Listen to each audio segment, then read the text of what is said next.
Hello and welcome back to Toward Wellbeing. This is Rachel.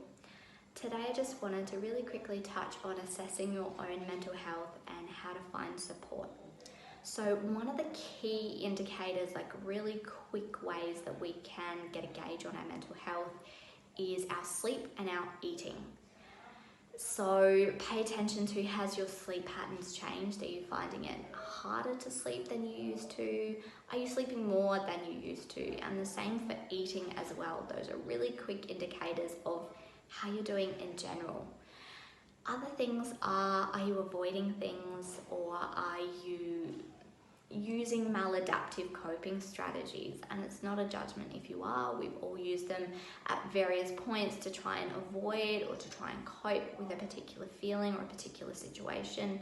But just being really open and honest with yourself about how it is that you're coping or what strategies you're currently using to cope.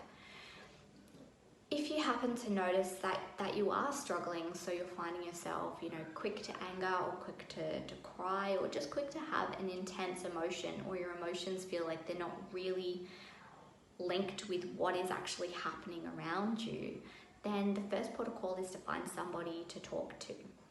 If you've got a close family member, loved one, friend that you trust and you want to reach out to, that is a really good first port of call. You might also think about considering external services. So I mentioned in the video about supporting a friend or a loved one, you might consider, depending on the intensity of your feelings, you might consider Lifeline. You might want to also consider going to your GP and talking about your mental health. However, if you're looking for something at the lower end of the spectrum, so maybe you're just starting to consider your mental health, you might have a look online. So there's a website, Centre for Clinical Interventions, and they've got some really great tips for self-care and looking after yourself, calm breathing, addressing negative thinking patterns. That might be a really, really great place to start, kind of low key, no pressure. You might also think about conducting a digital detox if you're finding that you're impacted by news that you're reading or articles you're reading, or the feeds that you're following. So curate your feed or think about having a bit of a digital detox.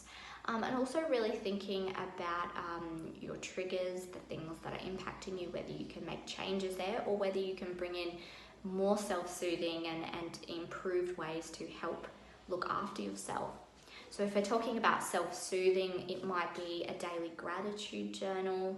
It could be scheduling in some self-care, which includes things like saying no, or bringing in something that helps you feel fulfilled and makes you feel really good about yourself and brings you energy. I'll get more into self-care in another video, but those are some really quick starts and ways that you can progress the conversation. But the main thing is admitting if you're struggling, and there is nothing shameful about struggling. Mental health and well-being is not linear. Our life is a series of these, and we move up and down within that space. So if you do feel yourself in a little bit of a dip, please acknowledge it, don't judge, and seek some support and start talking. Thanks for listening, and tune in for the next video.